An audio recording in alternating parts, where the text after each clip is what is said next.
আমাদের সর্বপ্রথম আজকের আলোচক হিসাবে আমাদের সম্মুখে মূল্যবান আলোচনা পেশ করবেন ডাক্তার এবিএম জাকারিয়া মজুমদার সাহেব। ডক্টর এবিএম জাকারিয়া মজুমদার সাহেব, তার বিষয় হলো মাফহুমুস সুন্নাহ ওয়া মাকানাতিহা ফিল ইসলাম, অর্থাৎ সুন্নাহ বলতে আমরা কি বুঝি এবং ইসলামের মর্যাদা কি।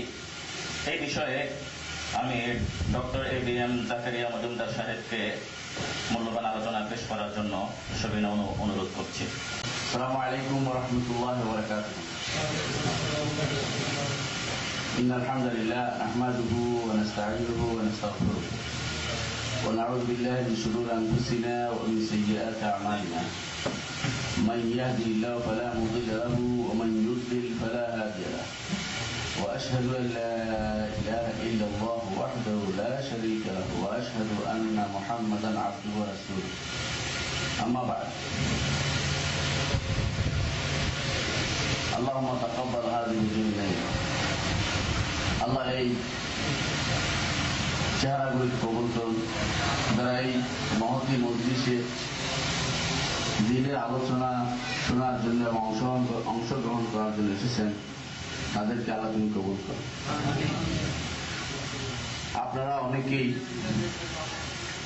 আজকের বিষয়গুলো সম্পর্কে আমরা যে আলোচনা করব ভালোভাবেই জানেন। এগুলো আপনাদের চিরজীবনের পাঠ্য। মাদ্রাসা যারা পড়েছেন তারা জানেন সুন্নাহ কি, সুন্নাহ আমল করতে হবে কি না, সুন্নাহর আমলের বিধান কি, এসবে আপনারা অনেক পড়েছেন।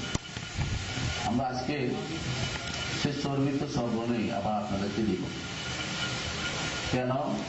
হয়তো ভিন্ন আঙ্গিকে, ভিন্নভাবে, যাতে করে আমরা সবাই নতুন করে আবার সুন্নাহর প্রতি আগ্রহী উঠি, সুন্নাহকে মানার জন্য আমরা আগ্রহী হই। সেজন্য আজকে আমার আলোচ্য বিষয়গুলো আমি আলোচনায় চলে যাব। আমরা জানি যে প্রত্যেকেই আমরা উসুলে হাদিস পড়েছি, অনেকে যারা মাদ্রাসায় পড়েছেন প্রত্যেকে পড়েছেন উসুলে হাদিস ছিল। উসুল হাদিসের বিখ্যাত গ্রন্থগুলির মধ্যে মুকাদ্দামাতুল মিশকাত পড়েছেন, আপনারা মিজানুল আখবার পড়েছেন, আবার বাংলা ভাষার বিভিন্ন মাওলানা আব্দুর রহিম লিখিত হাদিসের পরিচালিত পড়েছেন, নূর মোহাম্মদ আজম লিখিত হাদিসের তত্ত্ব ইতিহাসটাও পড়েছেন, আপনি পড়েছেন, আমি জানা। তবে কেন আমরা আজকে আলোচনা আসছি? আমরা আজকে শুধু স্মরণ করিয়ে দেওয়ার জন্য। আল্লাহ তাআলা বলেছেন ওয়াযাক্কির ফাইন্না যিকরা তানফাউল মুমিনিন। স্মরণ করিয়ে দাও আর স্মরণ করিয়ে দিন, কেননা স্মরণ করিয়ে দিলে মুমিনদের তা কাজে লাগে। ইমানদাররা যদি স্মরণ করিয়ে দেওয়া হয় অনেক কিছু ভুলে যায়, কিন্তু যখন স্মরণ করিয়ে দেওয়া হয় তখন তা তাদের কাজে লাগে এবং সেটা উপকার দেয় তাদের। রাসূলুল্লাহ সাল্লাল্লাহু আলাইহি ওয়াসাল্লাম নিজেই বলেছেন যে ওয়া ইন্নাহু লা ইউগানু আলা কলবি, মানুষের অন্তরের উপরে পর্দা পড়ে যায়, সেটা দূর করার ব্যবস্থা আছে। তেমনিভাবে ভুলে গেলেও সেটা স্মরণ করিয়ে দিতে হয়। আমরা আজকে আপনাদের কিছু স্মরণ করিয়ে দিতে চাচ্ছি, যে বিদ্যা আপনাদের আছে সেটাই আমরা বলবো, নতুন করে কোনো তথ্য নয়, নতুন করে দেওয়ার কিছু নেই। কোরআন এবং সুন্নাহ আগে থেকে আছে, সবসময় থাকবে এবং সেটা অনুসারে আমাদের চলতে হবে। নতুন করে কোনো তথ্য আমরা আপনাদেরকে দিতে পারবো না, এটা দ্বীনি নিয়মেরও বাইরে। কোরআন এবং সুন্নাহ থেকেই আমি আপনাদেরকে বলবো। প্রথমত আমাদের আলোচ্য বিষয় হচ্ছে সুন্নাহ। সুন্নাহ কি জিনিস?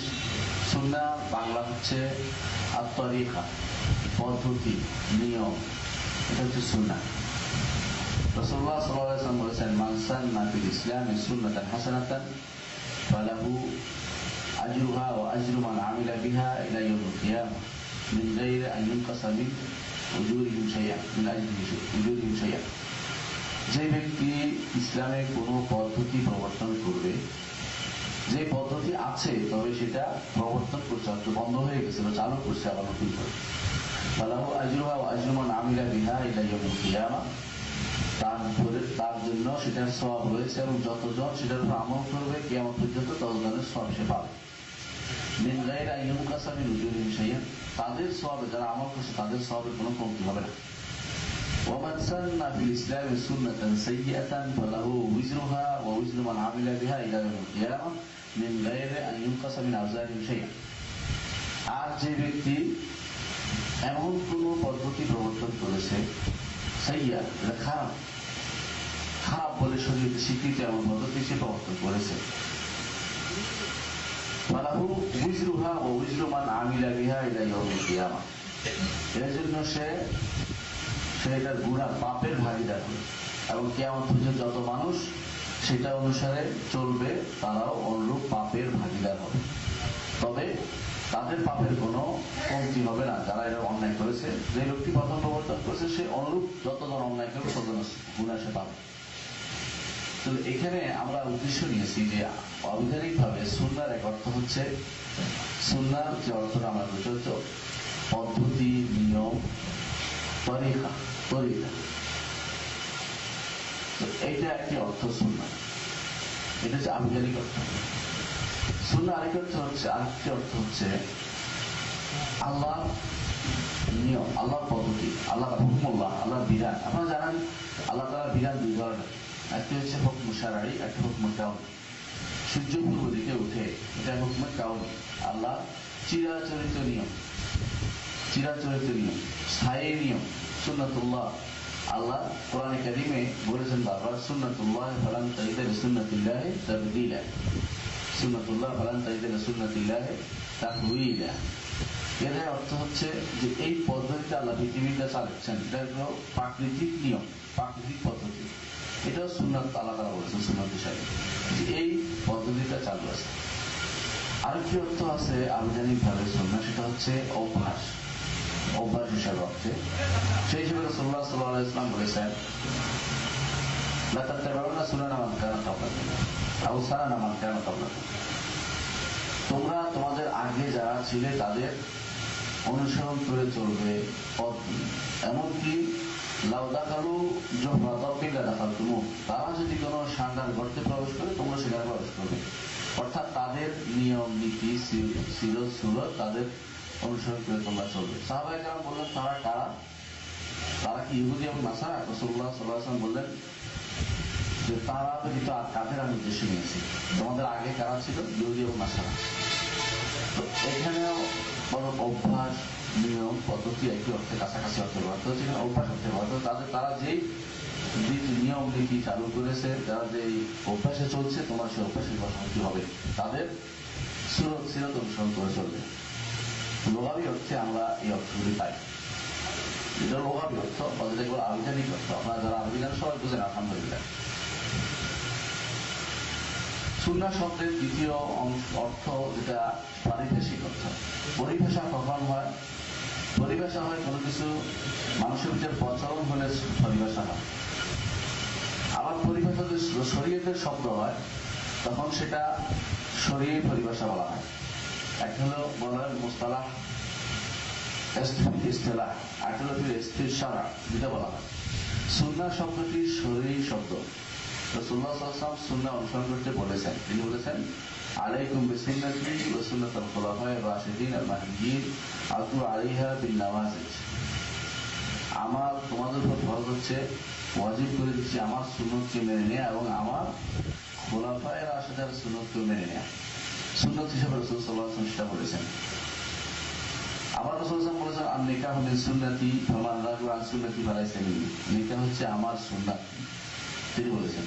তাহলে সুন্নাহ শব্দটি একটি শরঈ পরিভাষা, শুধু মুস্তালাহ নয়, শুধু পরিভাষা নয়, বরং শরীয়ত দেয়া পরিভাষা, যা কোরআন এবং সুন্নাহ দ্বারা সমর্থিত, কোরআন এবং সুন্নাহ দ্বারা সমর্থিত একটি শব্দ। যদি তাই হয়, সুন্নাহর একটি পরিভাষাগত একটি সংজ্ঞা রয়েছে, শরীয়তগত একটি সংজ্ঞা রয়েছে। সেটা কি? এই সুন্নাহ নিয়ে যারা গবেষণা করে তারা তিন ধরনের মানুষ গবেষণা করে। মুহাদ্দিসিনরা সুন্নাহ নিয়ে গবেষণা করে, ফুকাহারা ফকিহগণ সুন্নাহ নিয়ে গবেষণা করে, উসুলরা সুন্নাহ নিয়ে গবেষণা করে, তাই না? আপনারা নিজেরাই জানেন যে দেখবেন উসুল হাদিসের মধ্যে সুন্নাহর আলোচনা আছে, উসুল ফিকহের মধ্যে আছে, আবার ফিকহের কিতাবে সুন্নাহর কথা বলা হয়েছে। তিন ধরনের আলোচনা আসছে। প্রথমে আমরা মুহাদ্দিসিনদের আলোচনায় চলে যাই। মুহাদ্দিসিনরা সুন্নাহ কাকে বলেছেন? মুহাদ্দিসিনরা সুন্নাহর ব্যাপক অর্থ নিয়েছেন। মুহাদ্দিসিনদের সুন্নাহ হচ্ছে কুল্লু মা উতিরা আন রাসূলুল্লাহ সাল্লাল্লাহু আলাইহি ওয়াসাল্লাম মিন কাওলিন আও ফি'লিন আও তাকরিরিন আও সিরাতিন, আও খুলুকিন আও শামাইল আও আখবার আও সিফাতিল খালকিয়া দুন নাযরি ইলা মা কাদ ইসবিতু বিহি হুকম শারঈ আও মা লা ইসবিতু হুকম। মুহাদ্দিসিনের সুন্নাত হচ্ছে রাসূলুল্লাহ সাল্লাল্লাহু আলাইহি ওয়াসাল্লাম থেকে যা এসেছে, কথা হোক, কাজ হোক, অথবা মৌন সম্মতি হোক, কথা হোক, কাজ হোক, অথবা সম্মতি হোক, অথবা তার কোনো সিরা, অথবা তার কোনো চরিত্র, অথবা তার সময়, অথবা তার কোনো সংবাদ, অথবা তার সৃষ্টিগত কোনো বৈশিষ্ট্য, এগুলিকে তারা সুন্নাত হিসেবে গ্রহণ করেছেন। সেটার উপরে কোনো হুকুম আসবে, শরীয়তের হুকুম আছে কি না, এই কথা তারা হিসাবে গ্রহণ করেন নাই। অর্থাৎ তারা আমভাবে সুন্নাহ সবগুলিকে গ্রহণ করেছেন, সুন্নাহ হিসেবে গ্রহণ করতেন। যাই রাসূলুল্লাহ সাল্লাল্লাহু আলাইহি ওয়াসাল্লাম থেকে আসছে তাই সুন্নাত, সেটা হুকুম সাবেত হোক বা না হোক, সেটা তার হুকুম সাব্যস্ত হোক বা না হোক। তাদের কেউ কেউ এই জন্য এটাকে সংক্ষেপে বলেছেন, কুল্লু মা উযীফা ইলা নবী সাল্লাল্লাহু আলাইহি ওয়াসাল্লাম মিন কাওলিন আও ফি'লিন আও তাকরির আও সিফা খালকিয়া আও খুলুকিয়া। রাসূলুল্লাহ সাল্লাল্লাহু আলাইহি ওয়াসাল্লামের দিকে যে কথা বা কাজ বা সম্মতি, অথবা তার কোনো চারিত্রিক অথবা সৃষ্টিগত বৈশিষ্ট্য, সবগুলি হচ্ছে সুন্নাহ। ব্যাপক অর্থে এটা হচ্ছে সুন্নাহ, এটা হচ্ছে ব্যাপক অর্থে সুন্নাহ। এটা মুহাদ্দিসিনদের, তারা এই মুহাদ্দিসিনরা এই সংজ্ঞায় সংজ্ঞায়িত করে থাকেন। এটা হচ্ছে সুন্নাহর সংজ্ঞা মুহাদ্দিসিনদের নিকট। উসুলি কারা, উসুলের সম্পর্কে আপনারা ভালো করে জানেন। যারা উসুল হচ্ছে উসুল আহকাম নিয়ে চিন্তা করে, যেন হুকুম ছাড়া বাইরে কিছু আলোচনা করে না। এখানে কোনো আদাব বা আখলাকের কথা আসে না, বিচারের কথা আসে না। এখানে আসে কিভাবে আহকাম এবং তার দলিল সম্পর্কে দলিল হবে সেটা আলোচনা করে। আপনাদের মওদু উসুল ফিকহ কি, উসুল ফিকহের বিষয়বস্তু কি? আল আদিল্লাতু ওয়াল আহকাম। উসুল ফিকহের বিষয়বস্তু হচ্ছে আদিল্লাহ ওয়াল আহকাম। আদিল্লাহ আহকাম হওয়ার কারণে সুন্নাহ বলতে তারা বুঝেন যে যা দ্বারা হুকুম সাব্যস্ত হয় এমন জিনিস রাসূলুল্লাহ সাল্লাল্লাহু আলাইহি ওয়াসাল্লাম যা এসেছে সেটাই হচ্ছে সুন্নাত। সেটা কথা হতে পারে, কাজ হতে পারে, অথবা তা তাকরীর হতে পারে, কাউল ফি'ল আও তাকরীর মিমা ইয়াদুল্লু আলা হুকমি শারঈ। এজন্য তারা বলে থাকেন আকওয়ালু সাল্লাল্লাহু আলাইহি ওয়াসাল্লাম as-সুন্নাতু আকওয়ালু সাল্লাল্লাহু আলাইহি ওয়াসাল্লাম ওয়া আফআলুহু ওয়া তাকরীরাতুহু মিমা ইয়াদুল্লু আলা হুকমি শারঈ। রাসূলুল্লাহ সাল্লাল্লাহু আলাইহি ওয়াসাল্লামের কথা, কাজ এবং তাকরীর যা দ্বারা হুকুম শরীয়তের বিধান সাব্যস্ত হয় সেটাই হচ্ছে সুন্নাহ। তারা এটাকে একটু সংক্ষেপ করেছেন। কেন? যেহেতু তাদের আলোচ্য বিষয় শুধু হুকুম নিয়ে, বাকি অংশটুকু উসুল ফিকহের মধ্যে আলোচিত হয় না। রয়ে গেল আমাদের জন্য আরেকটি গ্রুপ যারা সুন্নাহ নিয়ে আলোচনা করছে। তারা কারা? ফুকাহা। ফুকাহাগণ সুন্নাহকে তিনটি অর্থে ব্যবহার করেছেন। প্রথমত একই অর্থে ব্যবহার করেছেন যেভাবে, যে অর্থে উসুলিরা ব্যবহার করেছেন সে অর্থে তারা ব্যবহার করেছেন। অর্থাৎ রাসূলুল্লাহ সাল্লাল্লাহু আলাইহি ওয়াসাল্লামের কথা, কাজ এবং তাকরীর, কাউল ফি'ল এবং তাকরীর, এই অর্থে তারা ব্যবহার করেছেন। এর বাইরে তাদের আরেকটি অর্থে ব্যবহার করেছেন তারা। সেটা কি? রাসূলুল্লাহ সাল্লাল্লাহু আলাইহি ওয়াসাল্লাম থেকে যাই সাব্যস্ত হয়েছে কিন্তু সেটা ফরজ বা ওয়াজিব নয় এমন জিনিসকে তারা সুন্নাত বলেছেন।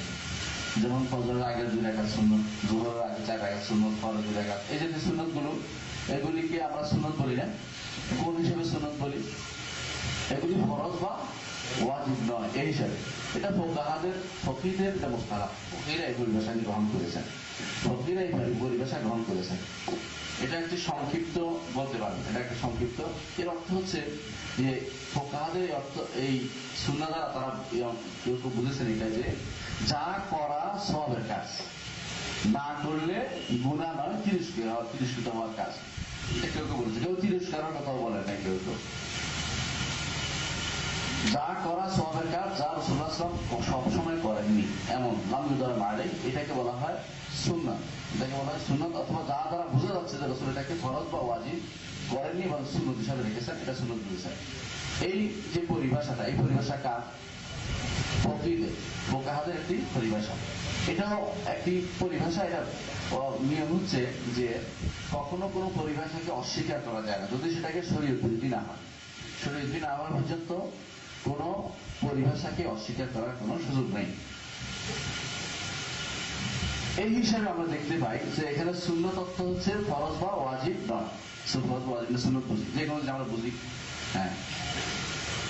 তৃতীয় একটি পরিভাষা হচ্ছে, সেটা হচ্ছে যে আমরা সাধারণত বুঝি, আমরা অনেকেই বুঝি যে এটা সুন্নতি কাজ, এটা বেদাতি কাজ, বলি না?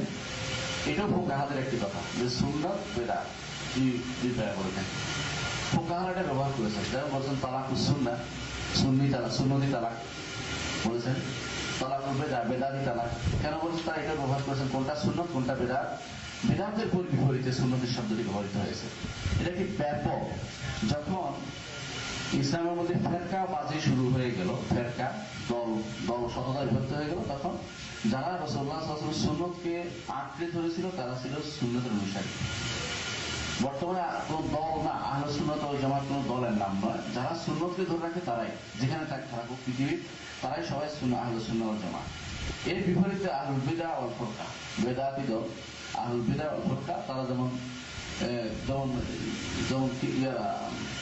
শিয়ারা, যেমন খারেজিরা, আহসান মাশাআল্লাহ, হ্যাঁ, এরা হচ্ছে বেদাতি। এটা সুন্নতের বিপরীত। সুন্নাত শব্দটি আমাদের কাছে ব্যাপকভাবে তিনটি জিনিস আমরা পাচ্ছি ব্যাপক অর্থে, ফুকাহাদের দিকেও তিনটি অর্থে বলতে হয়। আমরা কার অর্থে আজকে আলোচনা করব? আমরা আলোচনা করব মূলত রাসূলুল্লাহ সাল্লাল্লাহু আলাইহি ওয়াসাল্লামের ব্যাপক অর্থে, তার কাছ থেকে যাই আসছে সেটাই আমাদের জন্য সুন্নাত, সেটাই আমাদের জন্য সুন্নাত। এখানে সুন্নাতের আলোচনার কারণে আমাদেরকে হাদিস, খবর, আসর এবং সুন্নাতের মধ্যে পার্থক্য বর্ণনা করার দরকার আছে বলে মনে করছি। হাদিস কি জিনিস? মুহাদ্দিসদের মধ্যে একটি গ্রুপ হাদিস এবং সুন্নাতকে এক অর্থে নিয়েছেন। তারা যখনই হাদিসের কিতাব বলতেন সব জমা করেছেন, আবার সুন্নাত বলতেও সব জমা করেছেন। কারণ সুনান তিরমিজি নাম দিয়েছেন, যেমন সব জমা করেছেন, আখলাক আদাব জমা করেছেন। পরবর্তীতে সুন্নাত পরবর্তী মুহাদ্দিসদের মধ্যে তারা কেউ সুন্নাতকে আলাদা করেছেন হাদিস থেকে। তাদের নিকট সুন্নাত হচ্ছে যা আমলি, আর হাদিস হচ্ছে আমলি হোক বা না হোক, যাই বর্ণিত হচ্ছে সবই হাদিসের কিতাব। এই জন্য হাদিসের কিতাব কতগুলি আছে দেখেন, হাদিসের কিতাবের কোনো শেষ নেই। সবগুলি কিন্তু মানুষে আমল করে না, এবং আমলি অনেক কিছুই নাই এটার মধ্যে। আমল করে না এটা নয় যে আমলের জিনিস নয়, এটা খবর আছে, এখানে এই করেছেন, রসুল এটা করেছেন, ওইটা করেছেন, ওই দিক দিয়ে হেঁটে গেছেন, ওইটা কিন্তু আপনার জন্য হাঁটার জন্য ওয়াজ করার জন্য কিছুই না। ওই এই জিনিসগুলো এটা তো আমভাবে হাদিসের ভিতরে পড়ে, কিন্তু সুন্নাত হিসাবে হয় আমলে, যেটা মানুষের কাজ, দৈনন্দিন কাজে লাগে, আমল করে যাচ্ছে, চলে আসছে সুন্নাহ, সেটাকে পরবর্তী একটা সুন্নাহ হিসাবে খ্যাত হয়েছে। সুন্নাহ এবং হাদিসের মধ্যে পার্থক্য দুইটি। কেউ বলেছেন যে কোনো পার্থক্য নেই, দুইটা একই জিনিস। কেউ বলেছেন সুন্নাহ হচ্ছে আমলি আর হাদিস হচ্ছে আমলি ও গায়ের আমল, যা এখন আমল করা হয় না, খবর আসছে, কোন সুরত আসছে, রসুল এরকম চলতেন, এরকম করতেন, সবগুলিকেই সেটাকে তারা হাদিস হিসেবে আখ্যায়িত করেছেন, ব্যাপক, আরো বেশি ব্যাপক সেটা। এই জন্য আপনি দেখতে পাবেন যে কখনো কখনো আপনার আমলের বিপরীতে হাদিস পাওয়া যায়, তখন আপনি এটাকে তাত্ত্বিক দিতে চেষ্টা করেন, করতে চেষ্টা করেন যে এটা করে এটা করতে হবে, যে এটা আগের, এটা পরের, অথবা এটা নাসিখ, এটা মনসুখ, অথবা এটা রাজিহ, এটা মারজু, এভাবে আপনি তাত্ত্বিক দিতে থাকেন। এটা আপনি সুন্নাত যখন এই বিভাগ করেছেন এই সময়, এর আগে কিন্তু এই সিস্টেম ছিল, সবাই হাদিস বর্ণনা করতো, সব কিছু বর্ণনা করতো। আপনি যখন মুসান্নাফ আব্দুর রাজ্জাক এখন দেখবেন যে দুনিয়ার সব নিয়ে আসছে, রাসূলুল্লাহ কি করছেন, সাহাবীরা কি করছেন, সব নিয়ম নীতি সবগুলো বর্ণনা করে দিয়েছেন। এই জন্য দেখবেন ইমাম মালিক রাহমাতুল্লাহ তার মুওয়াত্তা গ্রন্থে দেখবেন যে সুন্নাতের ব্যাপক অর্থে হাদিসের নির্দেশ নিয়ে আসছেন। সেখানে অনেক কিছুই তিনি নিয়ে আসছেন যা সরাসরি হাদিস নয় বা সরাসরি সুন্নাত নয়, বা লাগাত নিয়ে আসছেন, ব্যবহার চলে আসছে নিয়ম, সেটাও তিনি নিয়ে আসছেন। আমরা যদি বুঝতে পারি জিনিসটা, তাহলে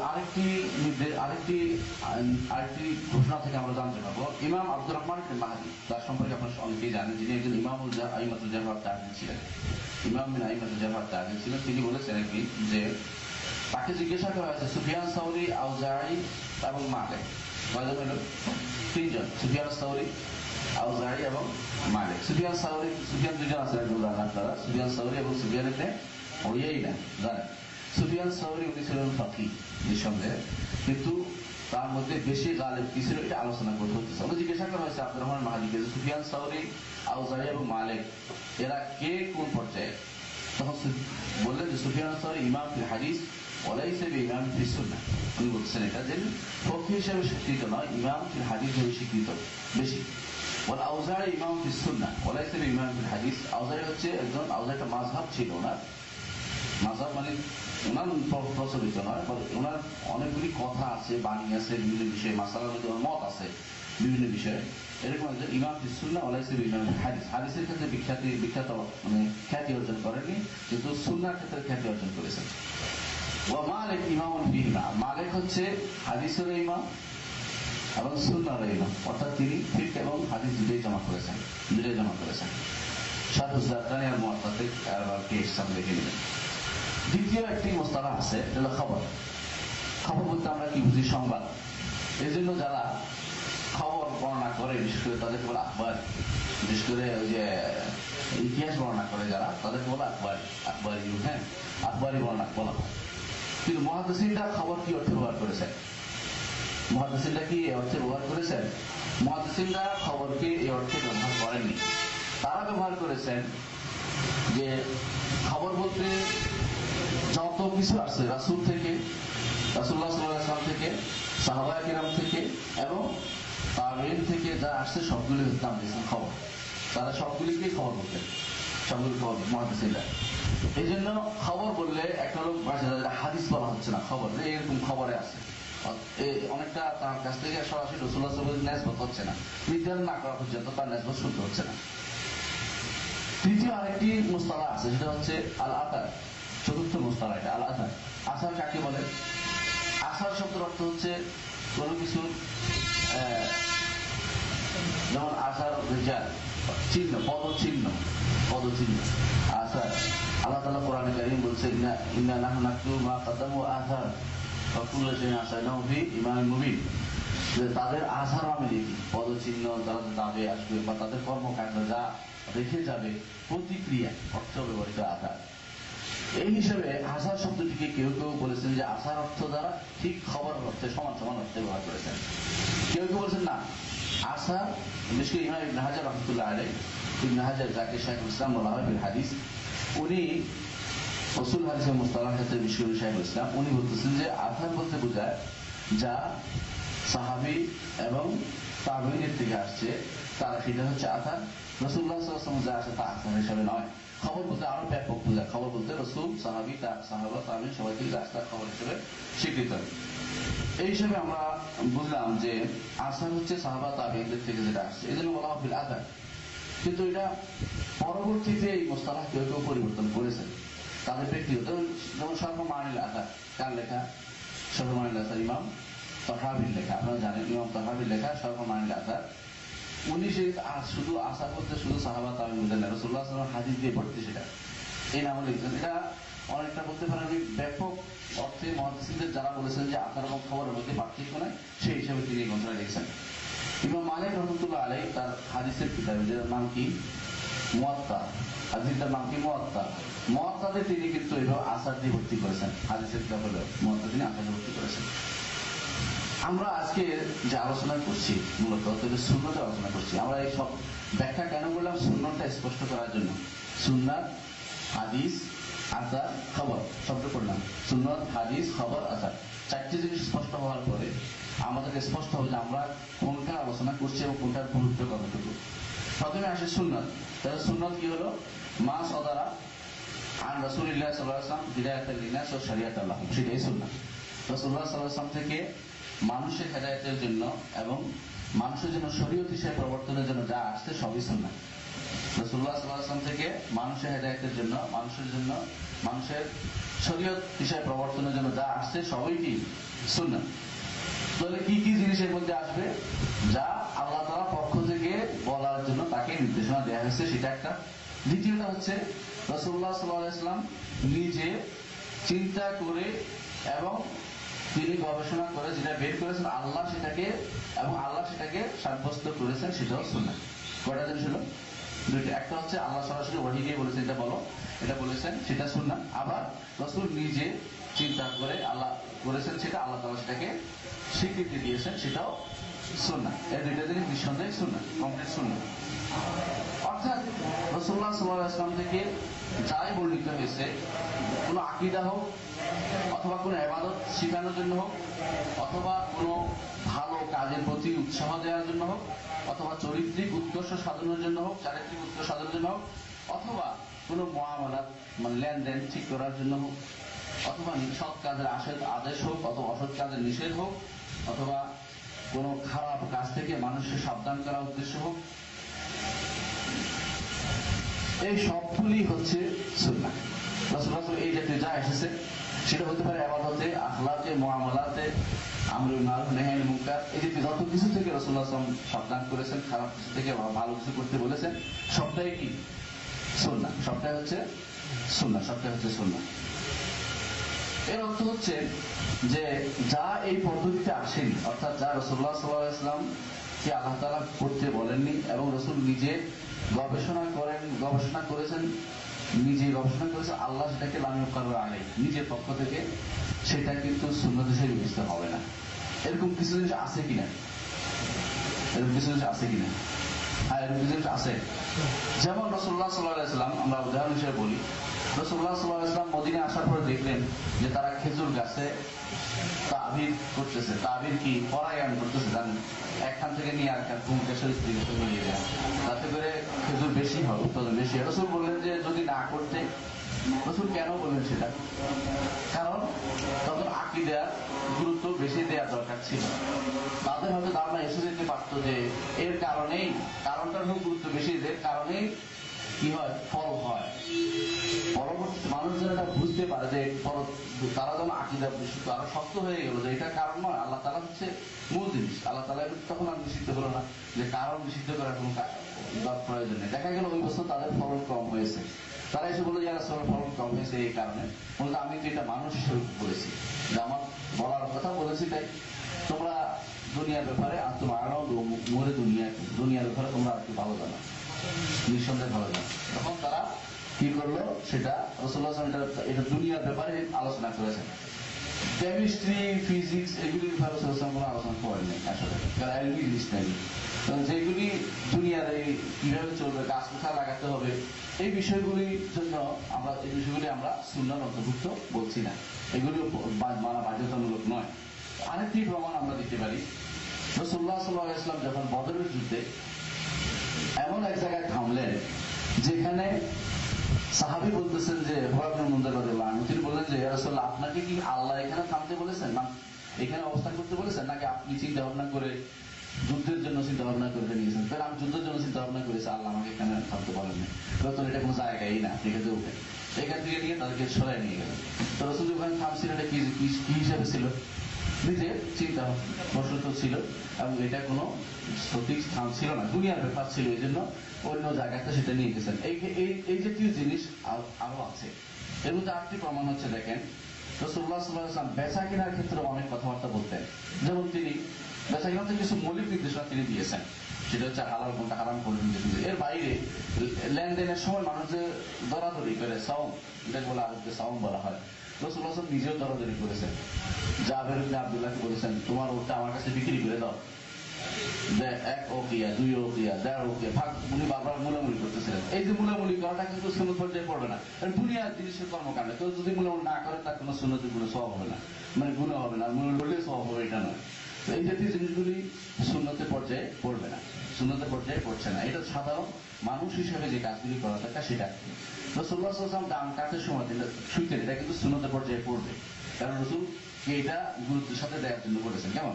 কিন্তু রাসূল হাঁটার সময় কয় কদম সামনে দিয়ে হাঁটছেন, কয় কদম হাঁটতে গিয়ে দাঁড়াইছেন একবার, এটা সুন্নতের ভিতরে পড়বে না। এটা মানুষের স্বাভাবিক প্রক্রিয়া চলতেছে, এটার ভিতরে কেউ বাধা দেওয়ার কিছু নয়। এক মানুষের প্রত্যেকে তার গতি অনুসারে চলে, কেউ লম্বা পা দিয়ে হাঁটে, কেউ আস্তে পা দিয়ে হাঁটে। রাসূল নিচের দিকে মাথা দিয়ে হাঁটতেন, আপনি উপর দিকে মাথা দিয়ে হাঁটতে কোনো গুণ হবে না। হ্যাঁ, তো রাসূল উপর থেকে নামতেছেন, এরকম আপনাকে ওরকম হইতেই হবে না, এটা সুন্নাহর ভিতরে পড়বে না। তো কিছু জিনিস আছে যেগুলি এরকম সুন্নাহর ভিতরে পড়ে না। আরেকটি যেমন আমি উদাহরণ দিচ্ছি, রাসূলুল্লাহ সাল্লাল্লাহু আলাইহি ওয়াসাল্লামের কিছু কাজ সুপারিশ করতেন কখনো কখনো থেকে, সেটা সুন্নতের ভিতরে পড়ে, যেমন কি সেটা মানাও সুন্নতের ভিতরে পড়ে না। বারিরা এবং মুগিসের ঘটনা আপনারা জানেন। কি করছে, বারিরা যখন মুক্তিপ্রাপ্ত হয়ে গেলেন, মুগিসকে ছেড়ে দিলেন তিনি, যা ওর সাথে আর থাকবো না, কারণ দাসের সাথে থাকবে না, দাসের সাথে স্বাধীনা মেয়ে থাকবে না। তো বাড়িরা হাঁটছে, মগিজ পিছে পিছে হাঁটছে, কান্নাকাটি করছে। রাসূলুল্লাহ সাল্লাল্লাহু আলাইহি ওয়াসাল্লাম বললেন যে বাড়িরা তুমি যদি আবার ফিরে মগিজকে নিয়ে স্বামী হিসাবে গ্রহণ করে নিতে কেমন হতো? বাড়িরা বললেন যে রাসূল আপনি কি নির্দেশ দিচ্ছেন? বললাম আমি তো সুপারিশ করছি। তাহলে আমার সুপারিশের প্রয়োজন নেই। তাহলে বোঝা গেল এটাও বাধ্যতামূলক ছিল না, এটাও বাধ্যতামূলক ছিল। এই সুন্নাত, এটাও সুন্নত হিসেবে বুঝতে হবে না। তো আমরা আগে যা বলেছি যে সুন্নত হিসেবে ওই দুইটাই হবে। একটা হচ্ছে যেটার সাথে প্রথমে আল্লাহ যেটা করার নির্দেশ দিয়েছেন, আর দ্বিতীয় হচ্ছে ওইটা যেটা রাসূলুল্লাহ সাল্লাল্লাহু আলাইহি ওয়াসাল্লাম ইস্তেমবাদ করে বের করেছেন, নিজে যেটা চিন্তা করে বের করেছেন এবং যেটা শরীয়তের বিধান জড়িত রয়েছে সেটা হবে শরীয়ত। দিনই বিধান জড়িত রয়েছে সেটাই হবে সুন্নাত। দুনিয়ার ব্যাপারগুলি এগুলি ছাড় দিতে হবে। এগুলির সাথে সুন্নতের নির্দেশনা যতক্ষণ না থাকে ততক্ষণ পর্যন্ত এগুলি সুন্নত হিসেবে জড়িত নয়, নিজের ব্যক্তিগত জিনিস এগুলিতে পড়ে। যেমন রাসূল অসুস্থ হয়ে গেছেন একবার, তাকে ওষুধ খাওয়ানো হলো, কি ওষুধ খাওয়ানো হলো এটা আপনি খাওয়া সুন্নত নয়, সেটা রাসূলুল্লাহ সাল্লাল্লাহু আলাইহি ওয়াসাল্লাম যোগের সাথে অবস্থা অনুসারে ছিল, সেটা তার মতো করেছিল, বর্তমানে সেটা সুন্নত না। বুঝতে পারলাম আমরা যে রাসূলুল্লাহ সাল্লাল্লাহু আলাইহি ওয়াসাল্লাম সুন্নতটা আমরা কেন করছি, এত আলোচনা কেন করছি? যে সুন্নতটা আগে বুঝতে হবে কোনটা আমাদের জন্য অবশ্যই মানার জরুরি, আমাদের সেটা বুঝতে হবে। এখন এই আলোচনা করব সুন্নতের মাকানা, সুন্নতের যে মর্যাদা সেটা আলোচনা করব। কোরআন এবং সুন্নাহ দুটি হচ্ছে মুসলিমদের দুটি বড় উৎসব। দুটো উৎস কি বলা যাবে না, একটা উৎস বলতে হবে। আসলে মাসদারটা একটাই, যেটা হচ্ছে ওয়াহী। মাসদার হচ্ছে ওয়াহী। রাসূলুল্লাহ সাল্লাল্লাহু আলাইহি ওয়াসাল্লামের কাছে যে ওয়াহী আসে, একটা হলো ওয়াহী মাতলু, একটা হচ্ছে ওয়াহী গায়রে মাতলু। ওয়াহী মাতলু কি? কোরআনে কারীম। আর গায়রে মাতলু হচ্ছে আস-সুন্নাতুন নববিয়্যাহ, as-সুন্নাত বা হাদিস আপনারা বলেন। গায়রে মাতলু যেটা, গায়রে মাতলু তেলাওয়াত করা হয় না, একমাত্র তেলাওয়াত করা হয় কোনটা? কোরআনে কারীম। কোরআনে কারীম দুইটাই কিন্তু ওয়াহী। যদি রাসূলের যুগে এমন হাদিস ছিল যেটা রাসূল হাদিস হিসেবে আসে নাই, সেটা হাদিস হিসেবে রাসূলের কাছে রাসূল চিন্তা ভাবনা করে বলেছে, আল্লাহ সেটাকে অনুমোদন করে দিয়েছে, তো এটা কি হয়ে গেল? ওয়াহী হয়ে গেল। সুতরাং এটা পুরোটাই ওয়াহী, মূলত সুন্নাহ মূলত ওয়াহী। এবং যেভাবে কোরআন নাযিল হতো এবং কখনো কখনো হাদিসে নাযিল হতো, তখন যেভাবে কোরআন নাযিল হতো হাদিসে নাযিল হতো। সুতরাং কোরআন এবং সুন্নাহ দুটোই হচ্ছে ওয়াহী, কোরআন এবং সুন্নাহ ওয়াহী। এই জন্য এই দুইটাকে আমরা মাসদারানে আসাসিয়ানে লিশারা, শরীয়তের দুইটি প্রধান উৎস হচ্ছে কোরআন এবং সুন্নাহ। কেন প্রধান উৎস বলছি? এর বাইরে ইজমা এবং কিয়াস আছে, ইস্তিসহাব আছে, ইস্তিহসান আছে, অনেকগুলি আছে, কিন্তু সবগুলি কোরআন এবং হাদিস বেসড। কোরআন হাদিসের বৃদ্ধি হলে সেটা আর গ্রহণযোগ্য হবে না। সুতরাং কোরআন এবং হাদিসের মূল, এটার সাথে আপনি মাপবেন, যদি মিলে যায় আলহামদুলিল্লাহ, না মিলে যায় ওটা বাদ, এটা ফেলে দিতে হবে। এটা শরীয়তের বিধান। মূল জিনিস ঠিক রাখতে হবে, সেটা হচ্ছে কোরআন এবং সুন্নাহ। কোরআনকে আল্লাহ তাআলা, কোরআন কারীমকে আল্লাহ তাআলা মাসদার হিসেবে গ্রহণ করার জন্য কোরআন নিজেই নির্দেশ দিচ্ছে। যেমন আল্লাহ তাআলা বলছেন যে ইন্না আনজালনা ইলাইকাল কিতাবা বিল-হাক্কি লিতাহকুমা বাইনান নাসি বিমা আরাকাল্লাহ।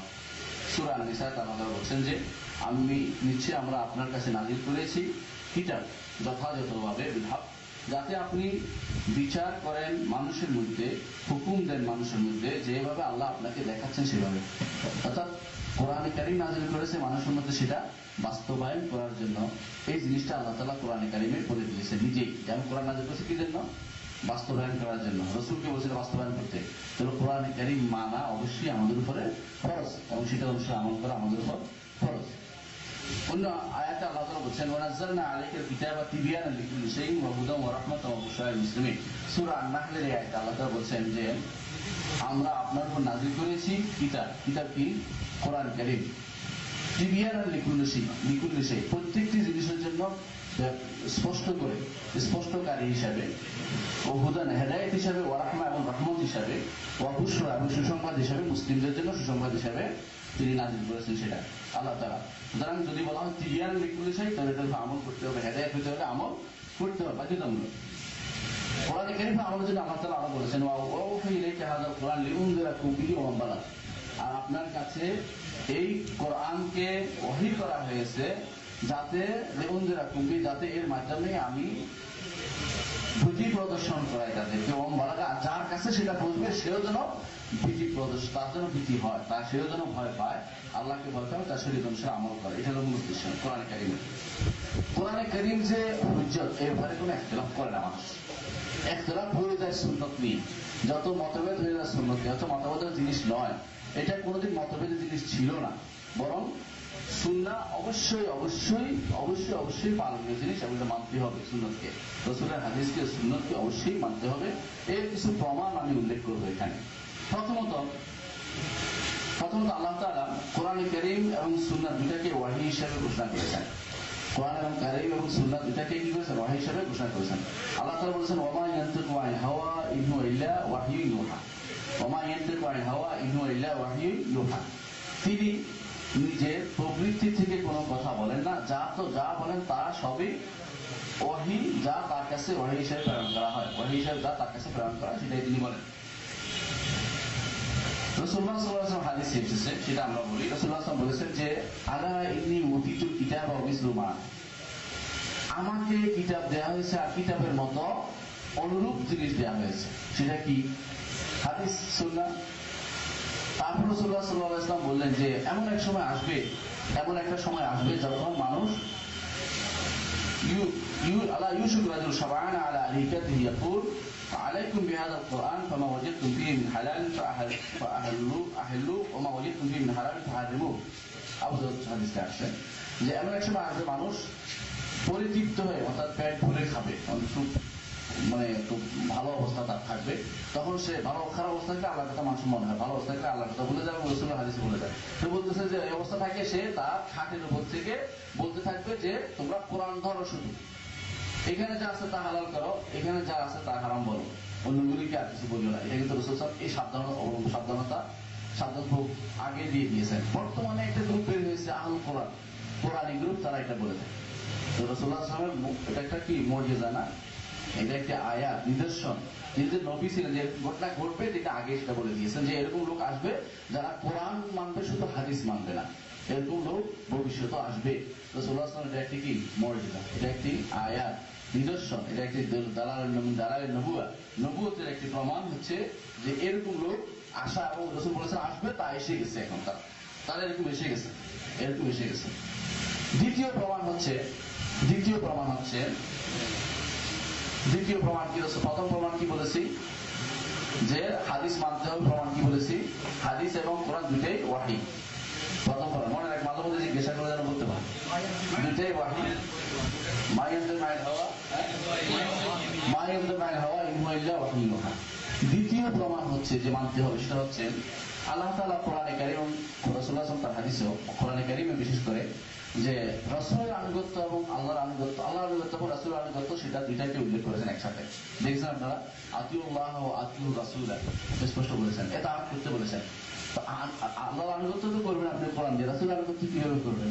তাকে কবর থেকে উঠে আনবেন, হাত পা ধুয়ে দিবেন, কিভাবে করবেন? তার সুন্নতকে অনুসরণ করার মধ্যে সে আনুগত্য করা যাবে। তার সুন্নতকে অনুসরণ করার মধ্যে আনুগত্য করা যাবে, বরং কোনোভাবেই অন্যভাবে নেওয়ার কোনো সুযোগ নাই।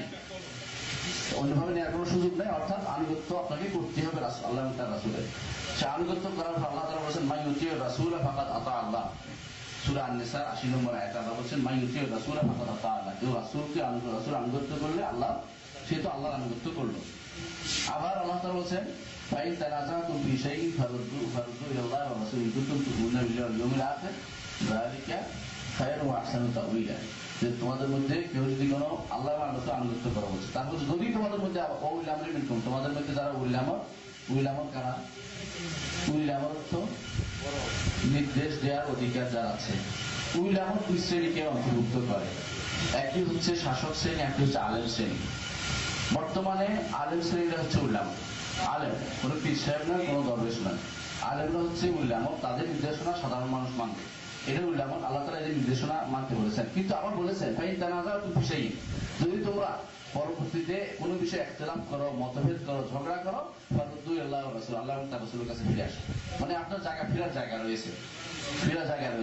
খ্রিস্টানদের ফেরার জায়গা নেই, তাদের গ্রন্থ বিকৃত। হিন্দুদের ফেরার জায়গা নেই, এজন্য তারা নিয়ে গেছে যত মত তত পথ, যত মত আছে সবগুলি পৌঁছাই দেবে তাদের ইলার কাছে। কিন্তু আমাদের কাছে এর জায়গা না, আমাদের কাছে ফিরার জায়গা কম। একটাই, সেটা আল্লাহ এবং আল্লাহ রাসূলের কাছে। যত মত তত পথ না, ফিরে আসতে হবে আল্লাহ এবং আল্লাহ রাসূলের কাছে। দ্বিতীয় দলিল হচ্ছে এটা। তৃতীয় দলিল হচ্ছে যে কারণে আমাদেরকে সুন্নাহ মানতে হবে, সেটা হচ্ছে আল্লাহ তাআলা কোরআনে কারীমের ব্যাখ্যা দেওয়ার ব্যাখ্যা দেওয়ার অধিকার, বর্ণনা দেওয়ার অধিকার এবং বিস্তারিত আলোচনার অধিকার কাকে দিয়েছেন? মুহাম্মদ রাসূলুল্লাহ সাল্লাল্লাহু আলাইহি ওয়াসাল্লামকে। কোরআনে কারীম ব্যাখ্যা প্রথম কে দিয়েছেন? রাসূলুল্লাহ সাল্লাল্লাহু আলাইহি ওয়াসাল্লাম। কোরআনে কারীমের মধ্যে অনেক আয়াত আছে, আমি দেখুন যেগুলি ব্যাখ্যা একমাত্র রাসূলুল্লাহ সাল্লাল্লাহু আলাইহি ওয়াসাল্লাম দিয়ে দিয়েছেন, তার আমলে জিন্দেগিতে দিয়েছেন। সুতরাং এর বাইরে আমরা যদি কোনো অন্য কোনো পদ্ধতি অবলম্বন করি তাহলে অবশ্যই কোরআন কারীমের উপর আমল করা যাবে না। রসুলকে অনুসরণ না করলে, সুন্নতকে অনুসরণ না করলে কোরআনের কোরআনের যে আয়াতগুলো আছে আয়াতগুলোকে আমরা আমল করতে পারবো না। মনে কখনো না। আপনি দেখেন সালাত, আল্লাহ বলছে আকিমুস সালাত, আপনি কিভাবে সালাত আদায় করবেন যদি রসুলকে অনুসরণ না করেন? পশ্চিম দিকে মুখ করতে কোরআনে বলেছে, কিন্তু তারাই বলছে বসে বলতেছে রুকু কেমনে করতে হবে, সেজদা কেমনে করতে হবে, এটা কিন্তু আর কেউ বলেন, মুহাম্মদ রাসূলুল্লাহ সাল্লাল্লাহু আলাইহি ওয়াসাল্লাম বলে দিয়েছেন। সুতরাং আপনি অনুসরণ না করলে আপনি ব্যাখ্যা করার অধিকার কাকে দেওয়া হয়েছে? মুহাম্মদ রাসূলুল্লাহ সাল্লাল্লাহু আলাইহি ওয়াসাল্লামকে দেওয়া হয়েছে। সুতরাং তার অনুসরণ করা আমাদের জন্য ফরজ। আল্লাহ তাআলা বলছেন ও আনজালনা ইলাইকা যিকরা লিতুবাইয়িনা লিন-নাসি মা নুজিলা ইলাইহিম। সূরা আন-নাহলের 44 নম্বর আয়াতে বলেছেন যে আপনার কাছে যে কোরআন নাযিল করা হয়েছে তা এই জন্য আমরা নাযিল করেছি যে মানুষের কাছে আপনি বর্ণনা করবেন। বর্ণনা দায়িত্ব কাকে দিয়েছে?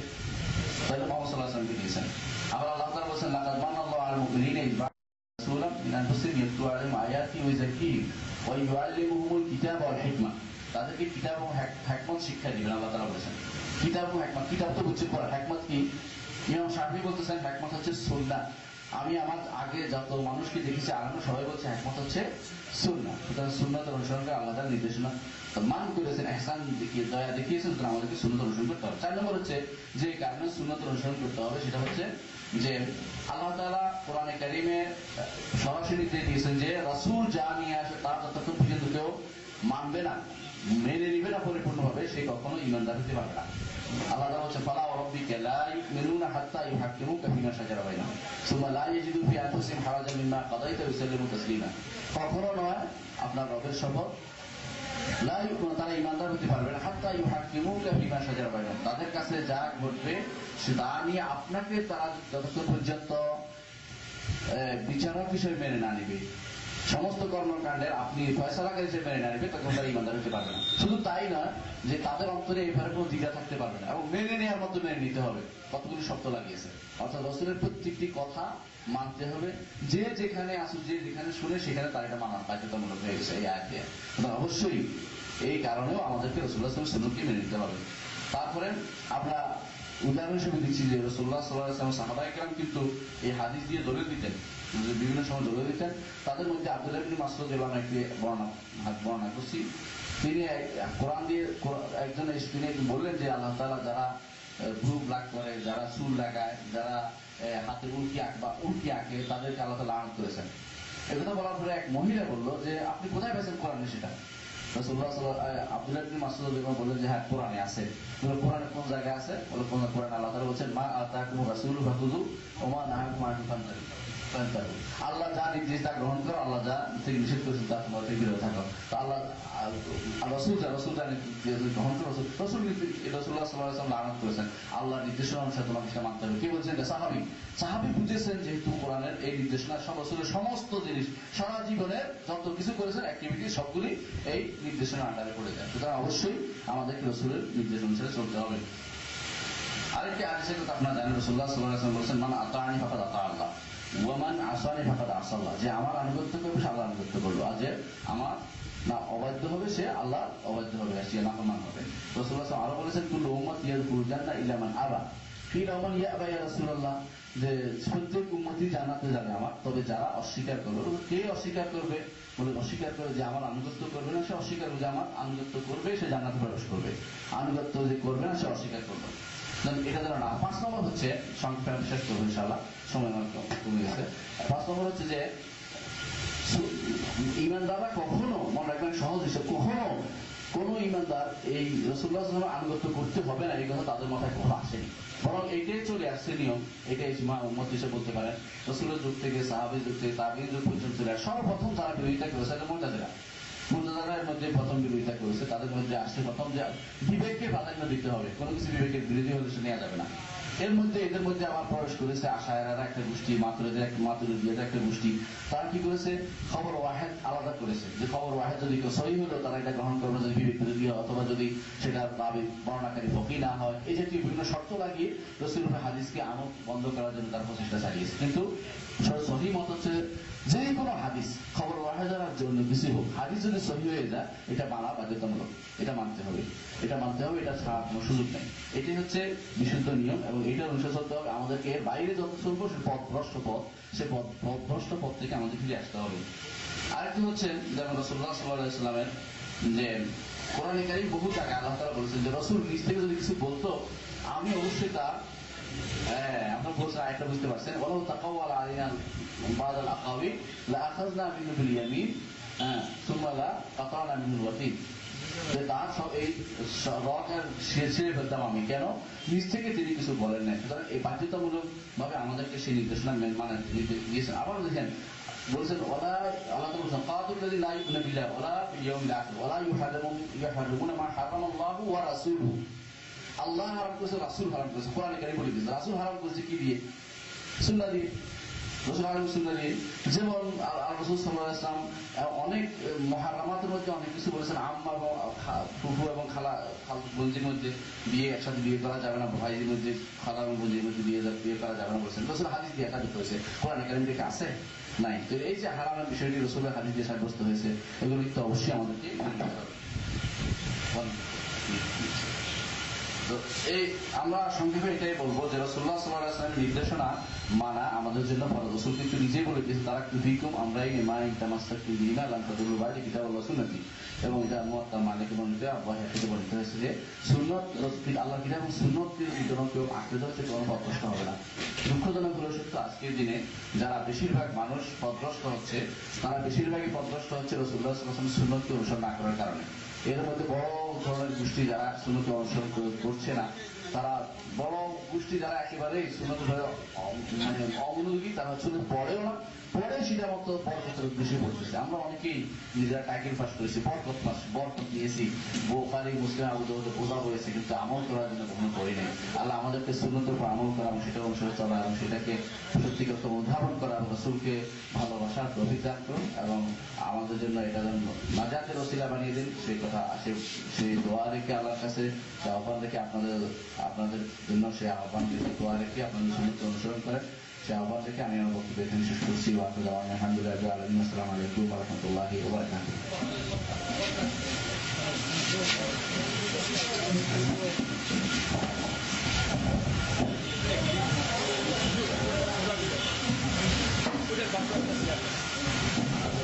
আমাদের সম্মানিত এবং বিজ্ঞ আলোচকবৃন্দের কাছে অনুরোধ থাকবে যে আপনাদের যে সময় নির্ধারণ দেওয়া হয়েছে এই সময়ের মধ্যে যেন আপনারা আপনাদের অনুষ্ঠানটাকে পেশ করতে পারেন। এটা আমাদের সকলের জন্য এই সময়ের নিয়মকে নিয়ে চলা উচিত। তাই সকলেই অনুগ্রহ সেটি লক্ষ্য রাখবেন। আপনাদেরকে ধন্যবাদ।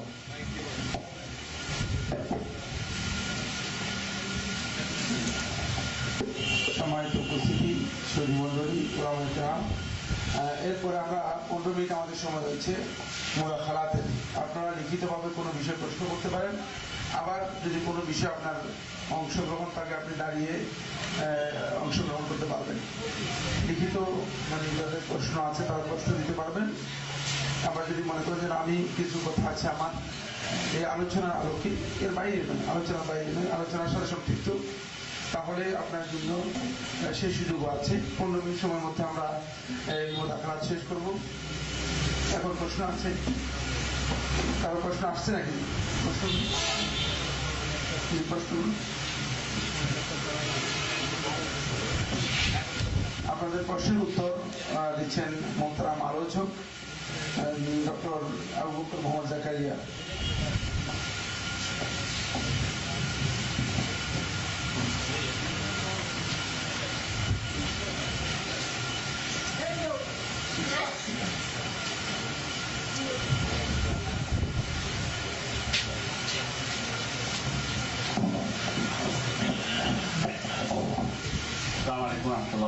অনেকগুলি প্রশ্ন আছে কিন্তু আলোচনার সাথে রিলেটেড নয়, এগুলি আলোচনার উত্তর দেবো না। শুধুমাত্র আলোচনার সাথে একটি প্রশ্ন আছে, সেটা উত্তর দেবো। উলিল আমর কারা? এটা আলোচনা হচ্ছে আপনার প্রশ্ন, এটা নিয়ে একটু ভুল বোঝাবুঝি তৈরি হচ্ছে। উলু অর্থ কি? সাহেব, অধিকারী। আমার অর্থ নির্দেশ, নির্দেশ দেওয়ার অধিকারী, নির্দেশনাদের অধিকারী। মূলত আমার আগে যারা ইয়া হতেন, শাসক হতেন, তারাই উল্লামত ছিলেন। কারণ হচ্ছে তারা নির্দেশ দেওয়ার মতো জ্ঞান তাদের ছিল, তারা সত্যিকার অর্থে তারাই ছিলেন। আবু বকর, ওমর, ওসমান, আলী রাদিয়াল্লাহু আনহুম আজমাইন, এরা সত্যিকার অর্থে এই জ্ঞানী ছিলেন। তারা নির্দেশনা দিতেন এবং মানতে সেটা বাধ্য। এই জন্য ওমর রাদিয়াল্লাহু ইজমা হয়েছে, আবু বকরের সময় আলোচনা হয়েছে, আর বিভিন্ন মাসাইল আপনারা জানেন। আর খোলাফায়ে রাশিদিনের সময় বিরাট কিছু ঘটেছে, যেগুলি আমাদের জন্য এখন পথ পাথেয় হিসেবে চলছে আমাদের জন্য। কিন্তু পরবর্তীতে যারা শাসক হিসেবে করছেন তারা দ্বীনের জ্ঞান রাখেন না, কিন্তু নির্দেশনা তো মানুষের লাগবেই। আল্লাহ তাআলা বলছেন ফাসআলু আহলা যিকরি ইন কুনতুম লা তা'লামুন, না জানলে যারা জানে তাদেরকে জিজ্ঞাসা করতে। এই জন্য মুহাদ্দিসিনরা পরবর্তীতে এবং সবাই সবসময় বলেছেন যে এখানে জ্ঞানীদের উদ্দেশ্য মূলত, যদি শাসক জ্ঞানী না হয় জ্ঞানীদের কাছে চলে আসবে, উল আমর নির্দেশনা থেকে তাদের কাছে চলে আসবে। সেই হিসাবে আলেমরা উল আমর নিঃসন্দেহে, কিন্তু সত্যিকার আলেম হতে হবে, তথাকথিত আলেম নয় এবং কোনো বুজুর্গ বা পীর এই জাতীয় কিছুকে আমরা বোঝাচ্ছি না। আমরা দিনই আলেম জানি, কোরআন এবং সুন্নাহ জানে, তার নির্দেশনা মানাটা ফরজ, মানতে হবে, এটাই হলো কথা। একজন প্রশ্ন করেছেন যদি সরকার বিরোধী হয়, নির্দেশনা সরকার বিরোধী কিছু নাই, ঝগড়া লাগানোর জন্য নয়। নির্দেশনা দিবে দিনই ব্যাপারে তিনি নির্দেশনা দিবেন। কোনো কিছু শরীয়ত বিরোধী হলে সেটা তিনি নির্দেশনা দিবেন। এটা যার বিরুদ্ধে তার কথা নয়। যেমন হারাম, সুদ খাওয়া হারাম, এটা যে আপনি সরকারের বিরুদ্ধে কিছু আমরা বলছি না, সুদ খাওয়া হারাম শরীয়তের বিধান বলছি। কেউ খাচ্ছে না খাচ্ছে এটা বড় কথা নয়, কারোর বিরুদ্ধে কথা বলা উদ্দেশ্য নয়, আমরা শরীয়তের বিধান বলা উদ্দেশ্য। শরীয়তের বিধান, উলিল আমর শরীয়তের বিধান বর্ণনা করবে, মানুষকে শুধু বিপদে ফেলবে না, বিপদে নির্মিত করবে না, এটার নিয়ম। আসসালামু আলাইকুম ওয়া রাহমাতুল্লাহি ওয়া বারাকাতুহু। যে আমি যে বিষয়টিকে একটু গভীরভাবে জানতে চাই এবং মনের ভিতরে ইতমিনানের জন্য আমি বলছি, সেটা হলো এইমাত্র বলা হয়েছে কারো বিরুদ্ধে নয়, কারো সরকারের বিরুদ্ধে নয়, কিন্তু আল্লাহ পাকের যে বক্তব্য হলো আয-যানিয়াতু ওয়াজ-যানি ফাজলিদু কুল্লা ওয়াহিদিন মিনহুমা মিয়াতা জালদা ওয়া লা তা'খুযকুম বিহিমা রা'ফাতুন ফি দীনিল্লাহ। এখানে দ্বীন শব্দ, যে বিষয়টাকে আল্লাহ সুবহানাহু ওয়া তাআলা দ্বীন হিসাবে টেনে নিয়ে আসছেন, এখন দ্বীন ব্যাপারে যদি সঠিক দ্বীনের ব্যাখ্যা বিশ্লেষণ করে কোরআনের আলোকে বলা হয় আর যেটা বাস্তবে রূপ দেওয়ার জন্য চেষ্টা করা হয়, তখন অবশ্যই, সুতরাং আমি যে দ্বীন সম্পর্কে বিস্তারিত বিশ্লেষণ একটু জেনে আমার মনকে মুতমাইন করার জন্য আপনাদের কাছে আমার আকুল আবেদন। আসসালামু আলাইকুম ওয়া রাহমাতুল্লাহি ওয়া বারাকাতুহু। আলহামদুলিল্লাহ, আবেগ অত্যন্ত ভালো জিনিস। আমারও খুব আবেগী একসময় ছিলাম, বহু আবেগ না থাকলে কিন্তু যুদ্ধ করা যায় না, ঠিক না, দিনের কাজও করা যায় না। কিন্তু আবেগ হচ্ছে একটা পাগলা ঘোড়া, এটাকে ভালো করে জিদ দিয়ে বাঁধতে হয়। আয-যানিয়াতু ওয়াজ-যানি ফাজলিদু, তাকে কি মারো? তার মারো। এটা আপনাকে বলছি, এই নির্দেশনা কার উপর আছে? তার উপরে, সরকারের উপরে। তো আমি কি করবো এটা নিয়ে? এটা আমার দায়িত্ব কোথায়? আমার দায়িত্ব বলা, কোন আলেমের দায়িত্ব বিচার করা নয়। দুআত উলামা লা কুদাত, মনে রাখতে হবে যে আলেমরা সবসময় হবে দাওয়াত দানকারী এবং তারা মানুষকে স্মরণ করেকারী, ওরা কোনো বিচার করবে না, বিচারের পদ্ধতি অনুসরণ করবে না। কাজী করবে, সে বিচারের দায়িত্ব কাজী, আমার দায়িত্ব নয়। আমার দায়িত্ব তার কাজীকে স্মরণ করিয়ে দেয়। প্রতিদিন একবার পত্রিকায় লিখবো এটা করা উচিত, প্রতিদিন বলবো যে এটা করা উচিত, কিন্তু করা উচিত মধ্যে আমার মধ্যে সীমাবদ্ধ, এর উপর অতিরিক্ত দায়িত্ব আল্লাহ তাআলা আমার উপর দেন নাই, নিজের উপর আমরা জুলুম করবো না ভাই। আলহামদুলিল্লাহ, আল্লাহ তাআলা আমাকে যতটুকু দায়িত্ব দিয়েছেন বেশি নেওয়ার অর্থ হচ্ছে আমি নিজের উপর অন্যায় করে একটা জুলুম নিয়ে নিলাম। আজকে আমাদের সমাজে মেয়েরা বেরিয়ে গেছে, নিজের উপর দায়িত্ব বাড়িয়ে নিচ্ছে, পরিবার বাদ দিয়া তারা রাস্তাঘাটে বেরোচ্ছে, তাদের কি শান্তি হয়েছে? অশান্তি হচ্ছে।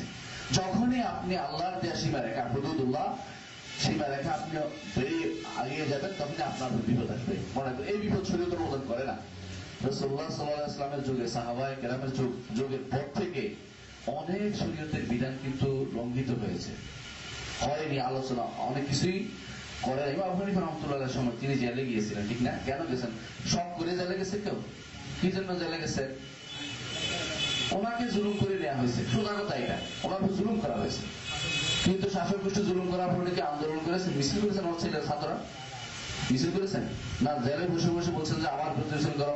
অথবা এর পরে দেখেন আলেমরা ছিল, আমাদের মুহাদ্দিসিন আলেম সবাই ছিল, কেউ কি কোনোদিন দেখেছেন যে মিছিল মিটিং এ দৌড়াদৌড়ি করছে? না এর মিটিং এ চর্চা করেছে? কোনটা? আপনার আলেম, আপনাদের সবচেয়ে বড় কাজ হচ্ছে এর মিটিং এ চর্চা করা। আপনার বলবেন এটা হালাল এটা হারাম, আপনার নসিহত করবেন শাসক গোষ্ঠীকে। এখন নসিহতের পর্যায়ে আসছে লিখিত পত্রিকায় লিখতে পারেন। অতিরিক্ত এর বাইরে অতিরিক্ত যাওয়া হচ্ছে আপনার সীমা আপনি লঙ্ঘন করে অন্যদের সীমা হস্তক্ষেপ করা, এটা শরীয়ত বলে নাই। কখনো নিজের হাতে আইন তুলে নিতে হয় না, বা আইনের এই আইনের জন্য আমি বলবো আমার আবেগ থাকবে, কষ্ট থাকবে, কেন আল্লাহর আইন বাস্তবায়িত হচ্ছে না, এবং না আমি যদি বিশ্বাস না করি আমি কাফের হয়ে যাব। বিশ্বাস থাকতে হবে। যদি মনে করি যে অন্য আইনে বিচার, আমি যদি বিশ্বাস মনে করি এটা যে অন্য আইনে বিচার করা সমান এই আইনের মতো, তাহলে আমি কাফের হয়ে যাব। কিন্তু আমি কাউকে তাকে কাফের বলবো না, কারণ তারা অনেকেই জানে না, তাদের জ্ঞানের অভাব আছে, তাদের জ্ঞান দিতে হবে। যে দেশের মানুষ 70-95% এখনো কোরআনে কারীম শুদ্ধভাবে পড়তে পারে না, অর্থ দূরের কথা, সে দেশের মানুষকে আপনি কতটুকু জ্ঞানী মনে করেন? এদেশের মানুষ আলেম তৈরি হয় নাই, বাংলার মাটিতে আলেম তৈরি হয়নি। বাংলার মাটিতে কোনো বিশ্ব বরেণ্য কোনো আলেম দেখাতে পারবেন? কিছু নাই, কেউ নাই। কোন বিশ্ব বরেণ্য কোনো আলেম তৈরি হয়নি। গবেষক তৈরি হয়েছে, চিন্তাবিদ তৈরি হয়েছে, কিন্তু আলেম তৈরি হয় নাই বাংলার মাটিতে। ভারতের মাটিতে হাজার হাজার আলেম হয়েছে, বাংলার মাটিতে হয় নাই। বাংলার মাটিতে কোনো আলেম তৈরি হয় না। এখানে দিন চর্চা করা দরকার, আলেম হওয়া দরকার, দিন সম্পর্কে সত্যি অর্থে জানা দরকার। তারপর আমাদেরকে কি করতে হবে? আমাদের কিছু করা লাগবে না। যে কাজটিকে আপনার জন্য এত পাগল হয়ে গেছেন যে আল্লাহর দ্বীনকে প্রতিষ্ঠা করা দরকার, আপনার মধ্যে যখন ঈমান এবং আমল সালেহ থাকবে, আল্লাহ তাআলা আপনাকে ওইটা দিয়েছেন। আল্লাহ তাআলা বলেছেন ওইটা দিয়ে দিবেন। আল্লাহ বলেছেন ওয়াদাল্লাহু আল্লাযীনা আমানু ওয়া আমিলুস সালিহাতি মিনকুম লা ইস্তাখলিফান্নাহুম ফিল আরদ। আল্লাহ তাআলা ওয়াদা করছেন যারা ঈমান আনছে, আমল সালেহ করবে, তা আল্লাহ তাআলা জমিনের জাতি প্রতিষ্ঠা করবেন। আপনার ঈমানের মজবুতি নেই, একটু আলোচনা যখন আপনি শিরক করবেন দেখবেন যে আপনার বোলাতে কত হাজার শিরক হয়। তারপর যখন সুন্নতের আমল সালেহ নাই, আপনার ঈমান সুন্নতের উপর আমল নাই, সেখানে আপনি কিভাবে আশা করতে পারেন যে আল্লাহ দ্বীন প্রতিষ্ঠা? কোন জায়গায় প্রতিষ্ঠা হয়েছে? এইভাবে পৃথিবীতে কোনদিন এভাবে প্রতিষ্ঠা হয়নি। আমল সালেহ, ঈমানের আমল সালেহ হলে সেটা প্রতিষ্ঠা হবে। ভালো হয়ে যায় আমরা সবাই, ইনশাআল্লাহ সেটা প্রতিষ্ঠা হবে। আমাদের সবাই আকাঙ্ক্ষা যে আল্লাহর দ্বীন আল্লাহর জমিনে পরিপূর্ণ প্রতিষ্ঠিত হোক, এবং সেই হুদুদগুলি প্রতিষ্ঠিত হোক, অন্তত যেগুলি প্রতিষ্ঠা হওয়ার কথা আছে। আপনি বিশ্বাস করেন পৃথিবীর কোথাও সেই হুদুদগুলিও প্রতিষ্ঠিত না? তাই বলে দিন নেই, অবশ্যই দিন আছে, এবং সেটা অনুসারে আমাদের চলতে হবে। আল্লাহ আমাদের তৌফিক দান করুন। জি।